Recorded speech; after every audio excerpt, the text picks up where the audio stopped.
This is your News Source Evening Bulletin for today, Tuesday, the 1st day of July in the year 2025. I'm Gordon Mosley reporting, and here is what we're tracking tonight. A combative President Irfan Ali has denied the use of government resources to attack his political opponents through the use of a U.S. lobbying firm that was hired by his government at a cost of $50,000 per month. Questioned by reporters on the sidelines of an event this morning, the president said his government has not hired any lobbying firm to target anyone. San, you're saying a lobbying firm being hired. The government has hired no lobbying firm to target anyone. So the premise of your question is wrong. Okay. You need to go and come again. Okay, sir. You need to go and come again and come with facts. The lobbying firm Continental Strategy, in its filing with the U.S. Justice Department, detailed its work for the government of Guyana as a foreign agent. The lobbying firm also included its 6-month contract, which was signed with the Ministry of Foreign Affairs on behalf of the Guyana government. Additionally, the lobbying firm found an email exchange between its founding partner and the office of a U.S. congressman with draft tweets for use by that office. The 5 draft tweets that the lobbying firm shared all targeted sanctioned businessman and presidential candidate Azruddin Mohamed and linked him to the Venezuelan regime of Nicolas Maduro. The U.S. congressman released a tweet on Monday morning that mirrors one of the draft tweets supplied by the government-hired lobbying firm. Today, President Ali claimed that the story about the lobbying firm and its work were made up, although the firm has filed all of its information, including its contract with the Guyana government and email exchanges with the congressman's office with the U.S. Justice Department. Don't come with your make-up stories. No, sir, Let me speak. Don't come with your make-up stories for your own political narrative that your news agency is geared towards. Further question about the reason behind the government asking a U.S. firm to lobby on its behalf in relation to Venezuela and its political opponent, the president said Venezuela remains a threat. So we have the capability that is necessary with our allies to keep our allies informed and to work with us in ensuring that at the diplomatic level, our message, and at the diplomatic level, our communication is intact. Pressed as to how that message includes his political opponent and linking him to the Venezuelan regime, President Ali said Azruddin Mohamed is no saint. Azruddin Mohamed has been accused by the U.S. government, has been sanctioned by the U.S. government. Azruddin Mohamed has defrauded Guyana in the documents that the U.S. government has of $50 million in the last couple of years alone. This is no saint we're talking about. This is a man that is dangerous to our society. He has defrauded the state. He is sanctioned by the United States. He is sanctioned by OFAC. When you are sanctioned by OFAC, you are in breach of major international laws and treaty. That is who Azruddin Mohamed is. After repeatedly being questioned about concerns about the use of government resources to attack a political opponent through the U.S. lobbying firm, the president hopped in his car, but then sprung back out to deny the use of government resources. The People's Progressive Party does not need state resources to run our campaign. We are not using any state resources to run our campaign. Our campaign is run by the People's Progressive Party with our resources supported by the humble people of Guyana. And we are strong, we are ready, and we will defeat every force that is ahead of us. Presidential candidate of the We Invest in Nationhood Party, Azruddin Mohamed, has accused the government of Guyana of using taxpayer money to have a foreign nation attack him politically, pointing to the tweets sent out by the U.S. congressman and the draft tweets that were sent to him by the government's lobbying firm. Mohamed has also rubbished claims of any links to the Venezuelan government. More on that story and a whole lot more when we return. Stay with us. It all starts with one. Maybe it's one look, you know the one, or one touch, even one word. I can start with one step, or one promise, one thrill, one first time, one deep breath, one leap of faith, one day to remember, or one night to forget, one moment So many stories that make up one crazy, average, everyday, fabulous life. We get one life. Just one. Make your move. It all starts with one.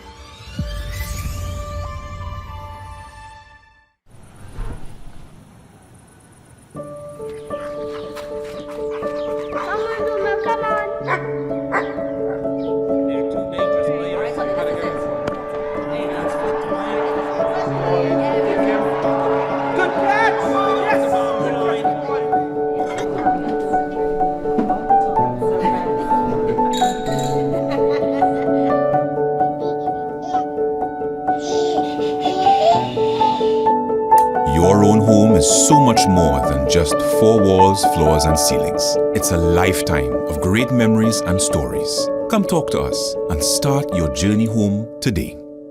Republic Bank. We're the one for you.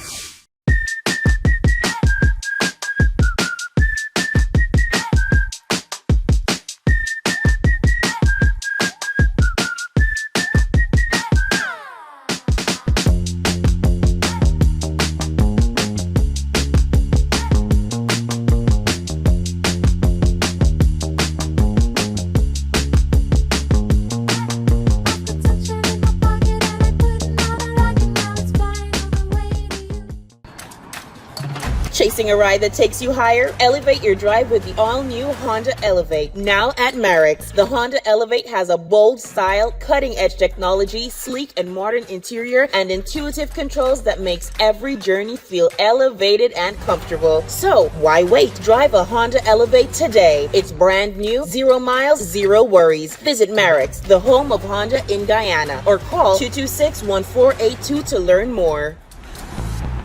This July 6th, Splash Promotions present Soccer on the Beach, CARICOM Weekend. Soccer on the Beach, CARICOM Weekend on Marriott Beachfront. Entertainment by Slingers Family, DJ Avalanche, Powerline Sound, Natural Aroma, and Firelinks. Soccer on the Beach this July 6th. Soak on the Beach this July 6th. CARICOM Weekend at the Marriott Beachfront, powered by Polar Bear and Straight Vibes Rum. Come downstairs, come downstairs. Just come downstairs.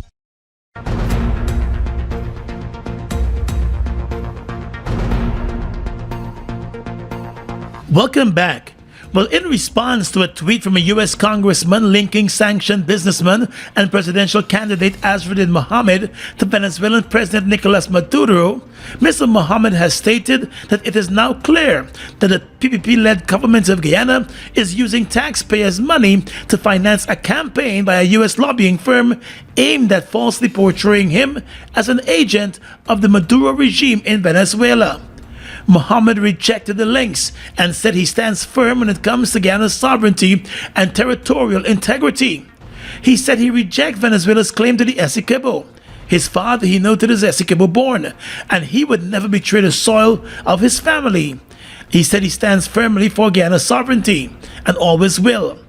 The statement on X, formerly Twitter, from the U.S. congressman yesterday mirrored one of 5 draft tweets that were sent to the congressman's office by U.S. lobbying firm Continental Strategy, according to the firm's filings with the U.S. Justice Department.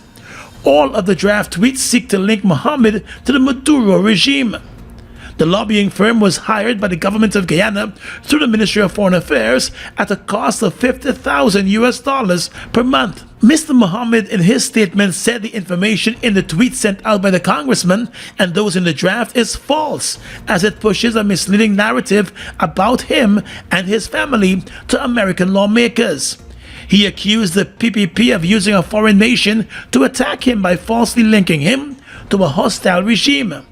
Mohamed said he is currently in consultation with his legal team about pursuing civil and criminal action against the government of Guyana for issuing and financing the false claims through a registered foreign agent.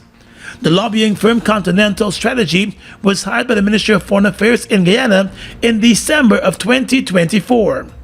In an email that was sent out on the 23rd of June this year by the partner of the lobbying firm John Barca to the director of the communications department in the office of U.S. Congressman Carlos Jimenez, a total of 5 draft tweets were included for use by the congressman.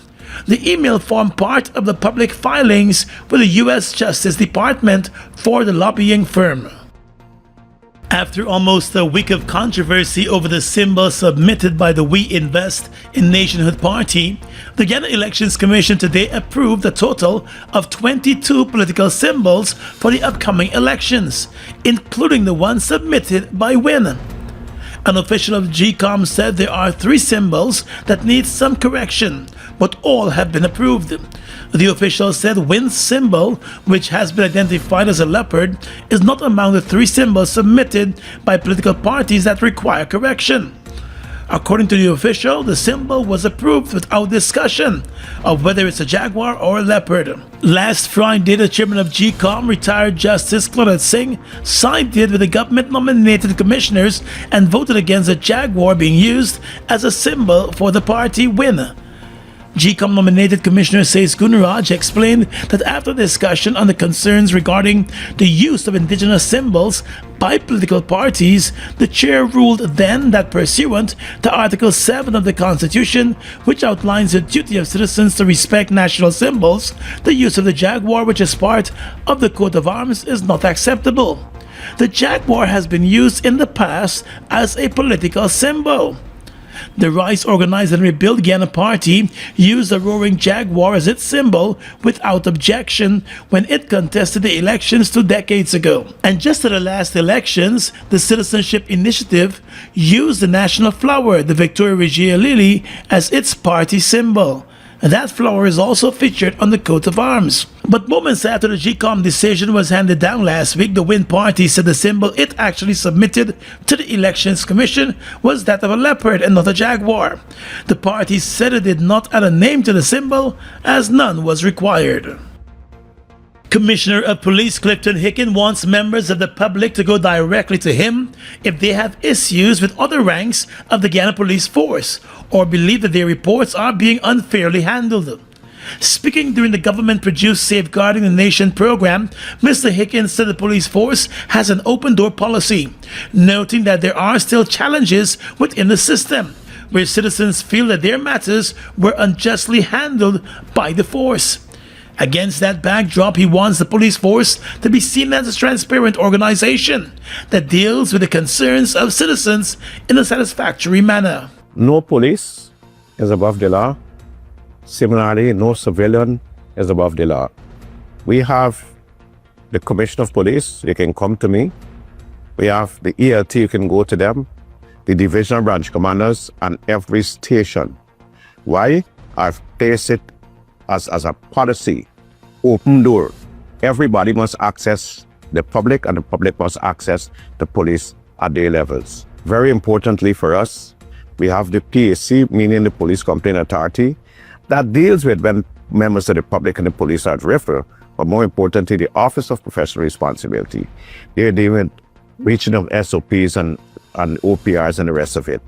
And so, if there's an issue with members of the public, let me just assure you, and if all the others fail, just stick with me. Come to the Commissioner's office and I'm going to ensure it's done. The police commissioner said citizens must embrace the Guyana Police Force through its various changes, explaining that despite its shortcomings, the force remains the first line of defense for many citizens. So I'm saying now to Guyanese people, embrace the force. We are doing everything that we can do. We're developing capacity based on what is offered to us budgetarily.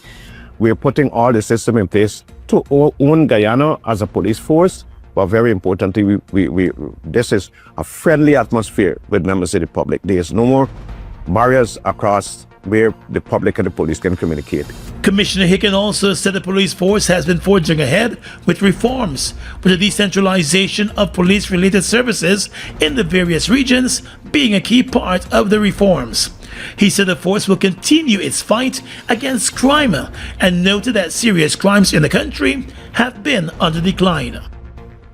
Well, under fire over the government-hired U.S. lobbying firm being used for attacks on one of his political opponents, President Irfan Ali this afternoon described sanctioned businessman and presidential candidate Azruddin Mohamed as a national security risk.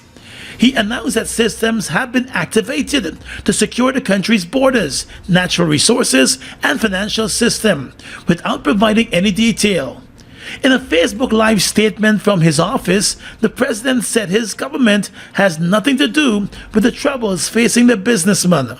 So, when we speak about national security, we're speaking about the security of our state, our natural resources, our financial system, everything. So, yes, he is a risk to our financial system. Yes, the sanction identified him as a key figure in gold smuggling, defrauding the state of Guyana over $50 million in just about 5 years. So yes, is he a threat, security threat to our financial system? Yes. Is he a threat to our natural resources, credibility and transparency? Yes. Who defined this? Not the government of Guyana. The United States government in its sanction. The president, who once shared a close relationship with the same Azruddin Mohamed, also described Mohamed as a threat to the country's diplomacy and defense of the country's border against Venezuela. Ali made it clear that nothing is personal, but moves are being made to secure Guyana's security architecture. And let me be very clear. These investigations were there long before he announced his political ambition or aspirations. These things did not come about yesterday. The congressmen and women, I'm sure, are given brief about every individuals. The government of Guyana don't influence what these people say. The president said if the U.S. has identified potential risk for Guyana, then the government has a responsibility to address and look deeper to find out about the linkages and connections of the risk. So the U.S. government has made it clear that they have enough evidence which they're pursuing in relation to this matter.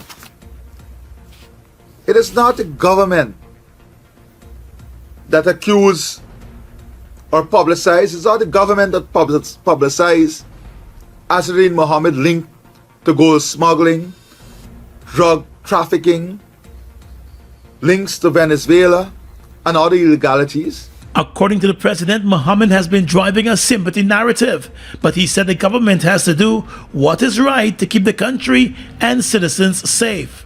Is there an active investigation on Azruddin Mohamed, internationally and locally? Yes, we all know this. This is public information. Long before he announced his presidency, after the sanctions, a series of actions based on evidence and information that is submitted continues to be pursued. I am not at liberty to speak at length about these. Azruddin Mohamed, the presidential candidate for the We Invest in Nations party, has accused the Irfan Ali-led government of using the resources of the state through a lobbying firm hired by the government to attack him. While the president has denied the use of state resources for his political campaign, documents filed with the U.S. Justice Department by the lobbying firm showed email exchanges where draft tweets questioning Mohamed's run for the presidency and linking him to the Venezuelan government were shared with the office of a U.S. congressman by the lobbying firm on behalf of the government of Guyana. A nation united for one powerful night of praise and worship. It's the One Guyana Worship Experience. Monday, July 7th, CARICOM Day at the Guyana National Stadium, Providence, starting from 6 p.m. Join us for an unforgettable evening featuring international award-winning gospel ministers Chandler Moore, Todd Dulaney, Samuel Midas, Renwick Dewsbury. Out of Jamaica, the viral sensation, Prince Saj, also ministering. Faith Kurika, Cheryl Maloney, Timothy Roberts, Apostle Sean Sobers, Miriam Williams, Joshua Joe, and many more. The One Guyana Worship Experience, Monday, July 7th at the National Stadium. Admission is absolutely free, but you must secure your passes through your local churches, online, and designated outlets across the country. One nation, one people, one worship. The One Guyana Worship Experience. Don't miss it.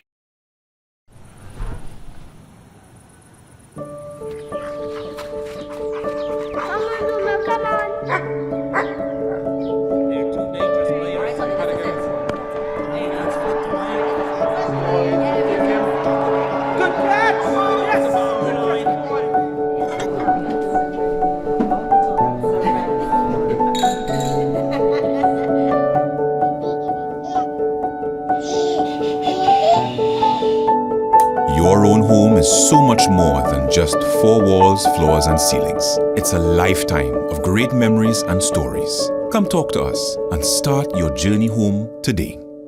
Republic Bank, we're the one for you. New York City, summer is about to get hot. Saturday, August 2nd, SR Hamilton LLC presents Gospel Infusion. Featuring Samuel Medas, Psycho, Eddie Neblett, Sean Daniels out of Trinidad, Christelle Brandt, Sherilyn Maloney, DJ Kesta D, Timothy Roberts, and many more at the South Jamaica Multi-Service Center, 11402 Guy R. Brewer Boulevard, Queens, New York. Gates open at 4 p.m., showtime 5 p.m. Get your super early bird tickets for only $50. General admission $70. Pay more at the gate, and limited VIP $100 all inclusive. Come and experience the outpouring of God's grace Saturday, August 2nd. For more information, visit Gospel Infusion on Facebook and Instagram. Washi. Hi people. Washing made so easy since I found Washi. Washi me use wash me clothes and I can say Washi soap powder wash clothes so nice. Washi soap powder leave your clothes color bright. Washi soap powder leave me clothes smelling nice, of course. So give thanks for Washi soap powder for doing my laundry right. Keep my clothes color bright. Have my clothes smelling nice for sure. I could not ask for more. Comes in lemon and original. It is a washing machine in a pack. Washi soap powder wash clothes so nice. Washi soap powder leave your clothes color bright. Washi soap powder have my clothes smelling nice, of course. Distributors located in the Starbrook Market. Mavaruma, get ready! The event of the summer, the official Mavaruma All Black Party, goes down on Saturday, July 5th at Mavaruma Settlement Ground. Come see live performances by Lola Doll, Like talk to me, needs them. Omaya Hall, Tell everybody, this is a break. Calvin Burnett, and Lil Million. This one that for all the woman them, we like little boys. Music by Selector Andre. And Power King Sound System. Admission $5,000. Witness X Factor Dance Group Ignite the Stage. Remember, dress to impress. It's all happening on July 5th. The official Mavaruma All Black Party.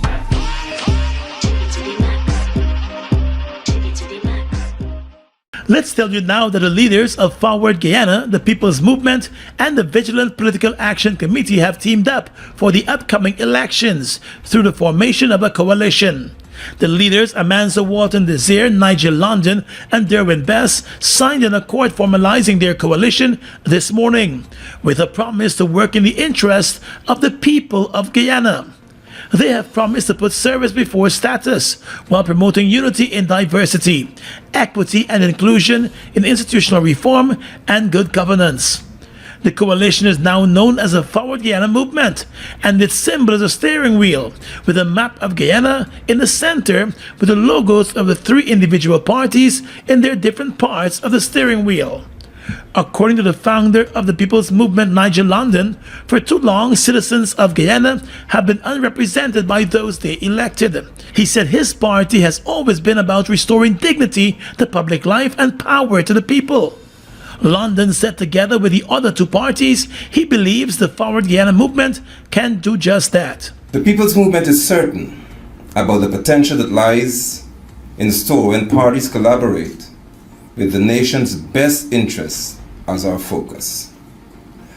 The people of our beloved Guyana are able to move her forward to a different political experience.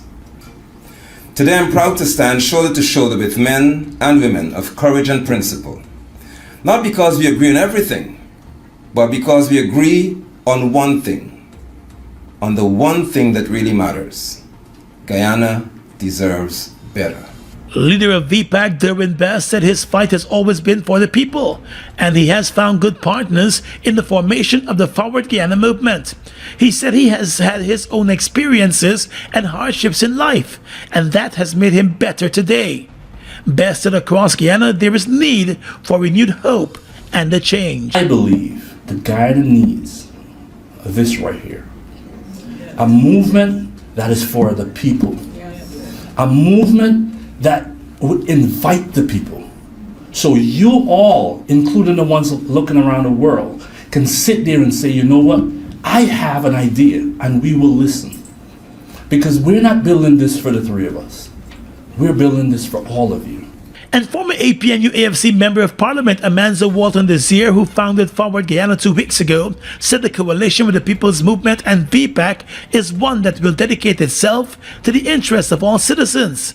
She said it's time for the fear-based leadership to end. We are here to challenge the system, not challenge each other, but challenge the system. We are here to disrupt the cycle. We are not just interested in managing it. To lead with vision, to lead with integrity and boldness, and not with vanity or vengeance.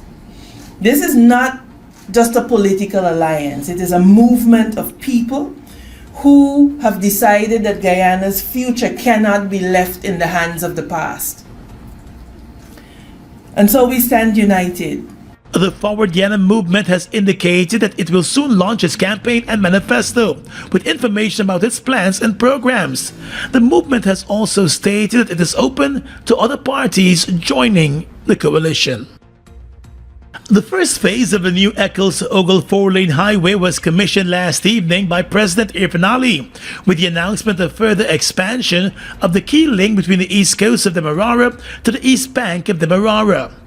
The highway, which was constructed by Indian company Ashoka Build-On Limited, begins at the Ogle Airport Access Road on the east coast and connects to the Eccles Roundabout Road on the east bank of the Demerara. It stretches for more than 11.6 kilometers. The government has announced plans to build several other access roads and open more lands along the new highway for housing and business opportunities. Dubbed the Corridor of Opportunity by President Irfaan Ali, the $133.8 million highway was constructed with financing from the Guyana government and the government of India through the Exim Bank of India. In an address at the commissioning, the president said a new highway will see the opening up of tens of thousands of new house lots and aid in the advancement of the third phase of housing development along the East Coast and East Bank corridor. In this short space, we have 6 new hotels. You will have 6 new hotels, all internationally branded hotels. And 3 of those hotels are already under construction, nearing completion. We have 6 new hotels. You will have 5 new hospitals, public and private hospitals, just along this stretch I'm telling you, I'm talking about here. Tens of thousands of new homes, 3 massive industrial hubs, and 2 massive manufacturing hub. Ali also said the 4-lane highway forms part of his government's vision to advance growth and development in the country and create a conducive environment for Guyanese to live comfortably, but also for business to flourish. He announced that the private sector is already looking to invest more than $500 million in initiatives along the corridor. And in new investment, this is private investment on private property that is interconnected with this highway. There is an investment private investment of over 500 million US dollars. That is not the hotels and hospitals that I'm talking about. These are now new investments that the private sector is discussing now that will come on stream. $500 million. That is what this investment means. And Minister of Public Works Juan Edgel said the project was long in the pipeline, dating back to the presidency of Donald Ramatar. He said today it has finally materialized, with 45.76% of the total contract sum coming from the government of India through the Exim Bank of India, and the remaining 54.24% coming from the government of Guyana through the Consolidated Fund. Initially, it was designed to be a two-lane road from Ogle to Hague Bosch, but according to Minister Edgel, a decision was taken by the cabinet to convert the road into a four-lane highway. At the same rates, we have engaged Ashoka Bilcon to continue this road to Providence, where it will connect with the new Demerara River Bridge. So there will be a seamless transfer, that when you come off the bridge, the roundabout, which is being constructed right now at Heroes Highway, then you continue for another 2 kilometers to connect with this, and then you could get along. It is visionary leadership and ensuring the best for the people of Guyana. And the High Commissioner of India to Guyana, Amity Lang, said the vital link not only connects the east coast and east bank of the Demerara, but also India and Guyana. I am sure this road linkage will stand testimony to the long-standing friendship and cooperation between India and Guyana. Today, as I stand here on behalf of Government of India, I bring to you greetings also from 1.4 billion people of India who consider Guyana a very special friend and a trusted and valuable partner. We are connected through our people, and today we redefine that partnership, which is becoming deeper and stronger through this very important link, which will become a symbol of the expanding economic and developmental partnership between our two countries. The government has been working on a number of major road projects linking several communities as part of its infrastructure push. There are several other highway projects currently under construction. On the police blotter, a 33-year-old shopkeeper in Agricola was found shot to death yesterday morning with multiple gunshot wounds to his body. A statement from the Guyana Police Force identified the dead man as 33-year-old Romel Bollers. His body was discovered around 8:30 on Monday morning at Titus Street in Agricola. Bollers was last seen leaving his home 50 minutes before he was shot dead. The police report said he had left his home to tend to his pigs. The man's sister said shortly after he left the house, she overheard persons on the outside commenting that he had been shot. She told the investigators that she rushed across to the lot where the pig pens are located, and it was there that she found her brother lying motionless on his back, bleeding from injuries to his back and abdomen.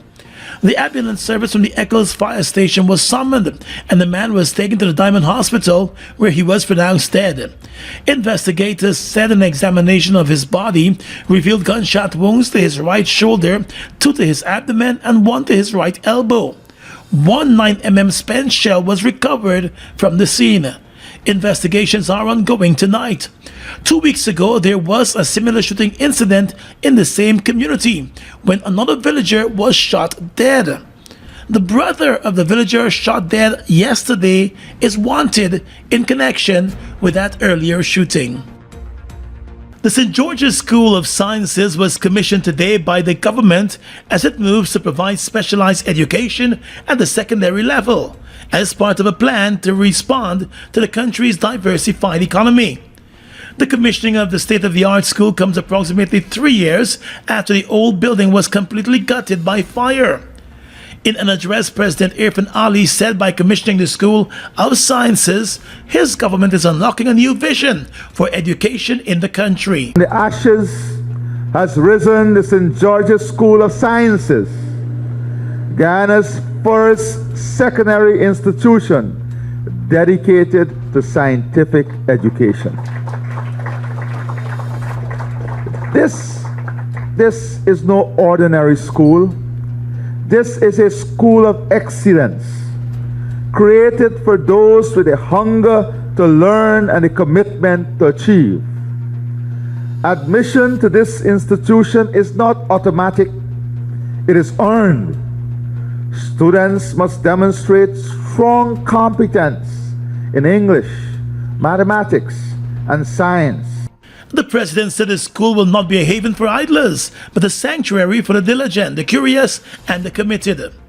The school is equipped with smart classrooms with interactive boards, multimedia technology, and digital tools that support 21st century learning and science and information technology labs. The president also announced that every student of the school will receive a laptop. Noting that the school's curriculum is designed to promote extended learning opportunities, President Ali said students will be exposed to programs focused on music, sports, foreign languages, TVET, and community service.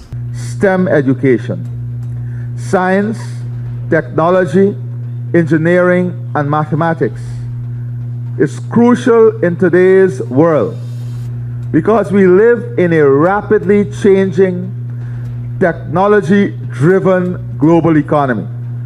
From climate change to artificial intelligence, from health to renewable energy, the challenges and opportunities of the 21st century demand problem solvers who can think critically, analyze data, and innovate with purpose.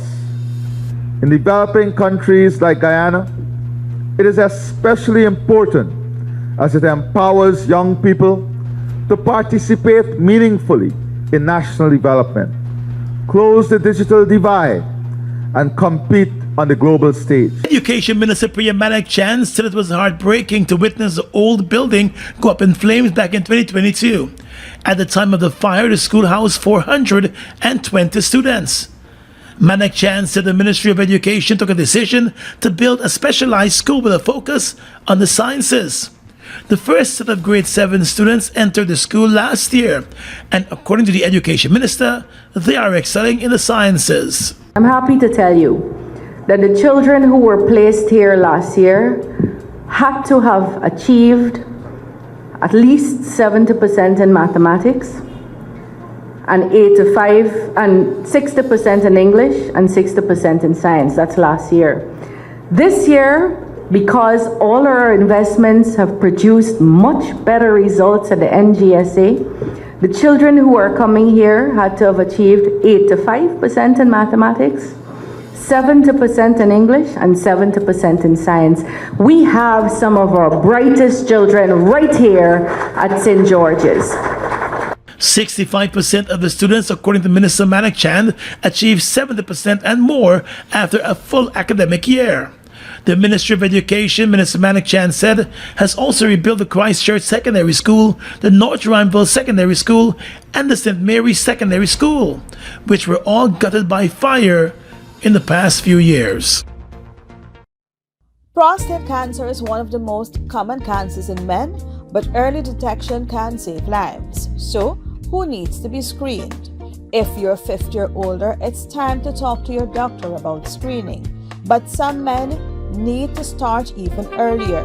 Your risk is higher if you have a family history of prostate cancer.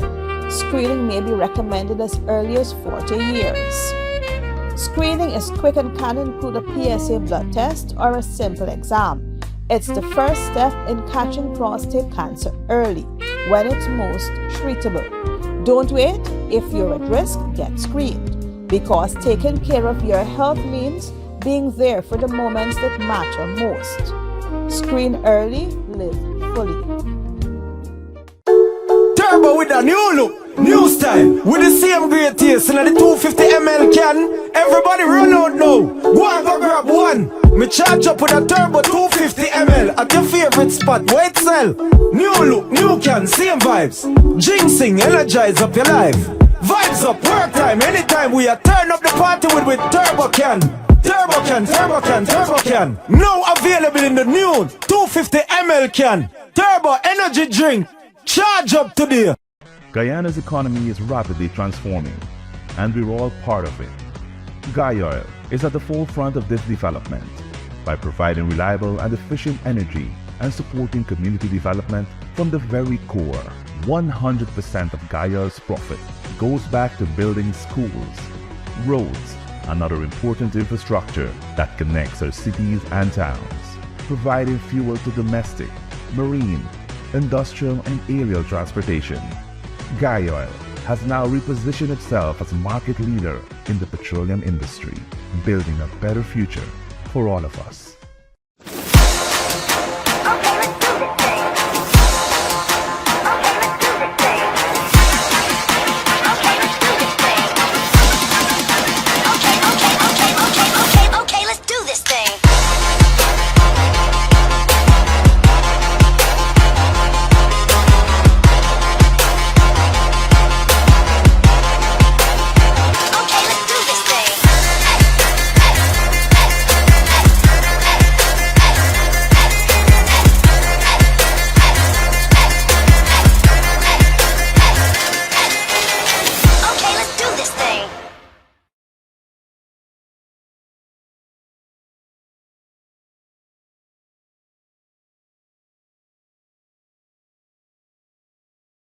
With your regional and international news tonight, I am Svetlana Marshall in the region.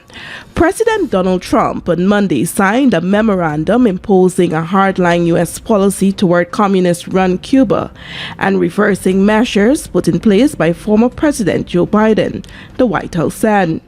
According to a report published by Reuters, the directive will enforce a statutory ban on U.S. tourism to Cuba while supporting an economic embargo of the country.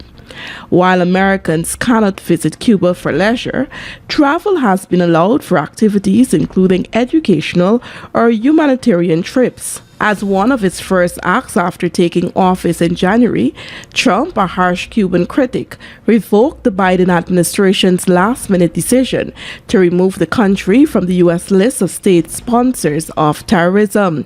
He has also partially restricted the entry of people from Cuba. Under Monday's memorandum, Trump renewed a ban on direct or indirect financial transactions with entities controlled by the Cuban military, with exceptions for transactions that advance U.S. policy goals or support the Cuban people. Biden had revoked a 2017 Trump order that restricted financial transactions with some military and government-linked Cuban entities. The World Health Organization, WHO, says Suriname has become the first country in the Amazon region to receive malaria-free certification, following nearly 70 years of commitment by the government and people of the Dutch-speaking Caribbean community CARICOM country to eliminate the disease across its vast rainforests and diverse communities. According to CMC, the WHO congratulated Suriname on its remarkable achievement.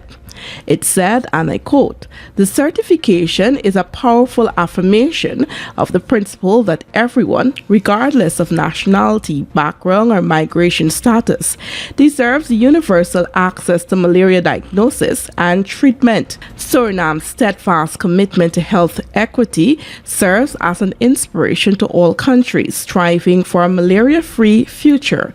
End of quote. The WHO said that as a result, a total of 46 countries and 1 territory have been certified as malaria-free by WHO, including 12 countries in the region of the Americas. Director of the Pan American Health Organization, PAHO, Dr. Jarbas Barbosa, said Suriname did what was needed to eliminate malaria, detecting and treating every case quickly, investigating to prevent spread, and engaging communities. And finally tonight, international news. After hours of stalemate, Republicans in the U.S. Senate have narrowly passed Donald Trump's mega bill on tax and spending, meaning the proposed legislation has cleared one of its key hurdles, according to the BBC. The One Big Beautiful Bill Act passed with Vice President J.D. Vance casting a tie-breaking vote after more than 24 hours of debate. It now heads back to the House, or lower chamber, where it still faces more opposition. An earlier version was cleared by House Republicans by a single vote margin. Trump had given the Republican-controlled Congress a deadline of July 4 to send him a final version of the bill to sign into law. The bill, as amended, is passed, Vance said on Tuesday afternoon, a moment that was met by applause among Senate Republicans, while Democrats sank into their seats and shook their heads in disapproval. Disputes over the deficit, social programs, and spending levels had created challenges for Republicans, stalling progress and prompting Trump to concede it would be very hard to meet his deadline for passing the bill. And that's your News Source Evening Bulletin for tonight. I'm Svetlana Marshall, wishing you a pleasant evening.